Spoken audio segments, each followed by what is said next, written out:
My guests are Tad Rivelle. He is the head of fixed income investment at Trust Company of the West. Also with us, Ron Muhlenkamp. He is the president and founder of Muhlenkamp Funds. All right, gentlemen. Ron, let's begin with you because I want to get the equity perspective. Stocks, the Dow Jones Industrial Average down more than 280 points, a decline 2.5%. The S&P 500 falls by 3% today on this move by the Federal Reserve. Where is the consumer confidence if stocks continue to fall? It's going to continue to go down. As I understand it, the Fed is lowering interest rates as if the reason people weren't buying houses had anything to do with interest rates. When I look at people who are retired, it means their income's going down, so they're going to spend less. The people who are nearing retirement, you and I were chatting a moment ago, at 2%, you need twice as many assets to retire as you do at 4%. So those people are going to spend less. Meanwhile, confidence goes down, so those who might be willing to borrow and spend are going to batten the hatches, and I think what the Fed's doing is counterproductive. It's the opposite. They're going to get the opposite effect of what they wanted. Tad Rivelle, is the Federal Reserve going to regret their move today? Well, they certainly got their intended effect on the U.S. Treasury market, as one would have expected, given that they're selling short-dated U.S. Treasury instruments and buying longer-dated one. We got a big rally in 30-year bonds. They were up about 3 points, down in yield about 20 basis points. But whether that's going to have any long-term consequences in terms of spurring or stimulating additional economic growth, I think we'd be a little skeptical on that. So they got what they wanted. Whether or not ultimately this is going to be something that is going to be consistent with their long-term objectives, I think we're a bit skeptical as well.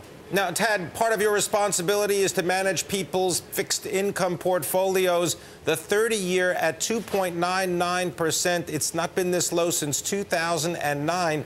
Is this going to really make people move their money into riskier assets? I think we're a bit skeptical of that thesis. You know, certainly the private sector doesn't do a lot of its borrowing out at the 30-year part of the yield curve.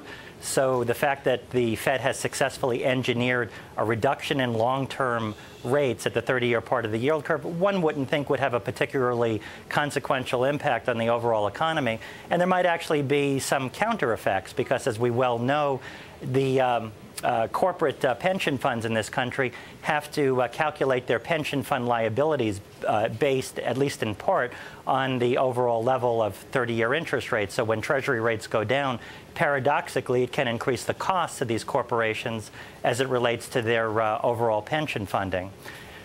Ron Muhlenkamp, is this going to cause more people to buy stocks as opposed to bonds? I wouldn't know why, but they might. Yeah. But what we do find is when we're looking for yield today, we go to something like an AT&T with a 10% free cash flow and 10% dividend, or a Philip Morris. One, we want balance sheets that are stronger than the U.S. federal government, but that's becoming a pretty low bar. Two, we want healthy cash flows out there, but I think it does nothing for confidence, and does nothing to encourage companies to expand and hire and what have you. Tad Rivelle, is this going to have any positive effect on the economy? We don't think it's going to have all that much of an effect. As your correspondent pointed out, the size of the Fed's balance sheet isn't changing, so we're not engaged in an additional round of quantitative easing per se. So the effect on inflation and therefore nominal GDP is going to be quite limited. There was an effect on the mortgage market. Mortgages had a fabulous day today, and that was largely related to the second part of the announcement, which, in addition to the commitment to purchase longer-dated Treasury securities, there was also a commitment to reinvest the maturing proceeds from the $800 or $900 billion worth of mortgages that the Fed currently owns. And that sent mortgage prices higher, mortgage yields lower. But the basic problem is that if you're underwater in your mortgage and you can't come up with the 20%, does a cheaper mortgage help you? It doesn't do anything to change the terms and conditions of the loan, even if it makes it incrementally cheaper. Ron Muhlenkamp, cheaper money. Yeah. Are we already awash in debt right now? I know of no one who's not borrowing because rates are too high. We're already, if you refinance your mortgage, which I may do, I did it a year ago, that doesn't mean I'm going to spend the money if I'm not feeling confident. They're pulling on the string to pull income down, but they're pushing on the string to get people to spend. It didn't work with QE2. My guess is it won't work with QE3. Tad Rivelle, do we just have too much debt and there's no way to work it off? Well, I think to a large degree what we're faced with, and your question sort of poses it, is that the private sector ran up enormous debts during the asset price bubble, and we now need to deal with it. And we basically have three approaches to dealing with it. Approach number one, which was rejected from a policy standpoint, would be just say, let's get real. If the money can't be repaid, then it won't, and let the lenders and the borrowers sit down and figure out how to allocate the losses. That was choice one. We're not going to go down that road because that can take you to a depression. So there's choice two, which is Keynesian stimulus. Let the government spend and have it lift private sector incomes, and that helps people pay off their debts. And that's part of the solution, but we're kind of running out of money as it relates to what the national government can do. And so you're left with choice number three, which is that if you took out a loan in 2006 and you can't repay it based on 2006 dollars, you can change the price level. You can inflate, and maybe you'll be able to pay it back in 2012 depreciated dollars. That's what the Fed's been doing with its multiple rounds of quantitative easing, and that may be part of the solution, but it may bring us a form of stagflation light. Ron Muhlenkamp? Can I ask Tad a question? Please. Tad, if the Fed is inflating, shouldn't they be borrowing money for 30 years instead of buying 30-year bonds? Well, yeah, I mean, you're asking the right question, which is that when rates are low, the borrower is supposed to be extending his maturity. So if you're the U.S. Treasury, you're supposed to be issuing as many long bonds as possible to be locking in the low yield.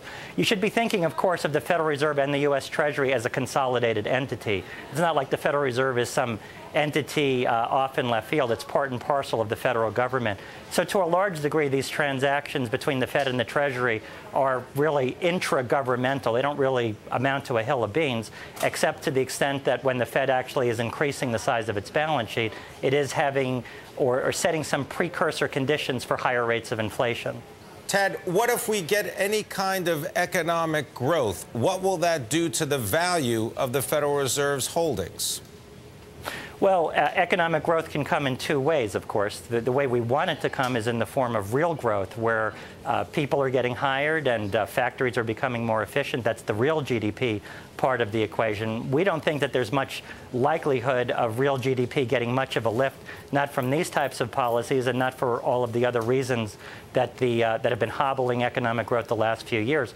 But on the other hand, if you have 2% real growth and you get 3.8% inflation, which is where it's been running over the last 12 months, you're getting pretty close to 6% nominal GDP growth. Now, that's going to be really bad for the value in the holdings of the Fed's balance sheet.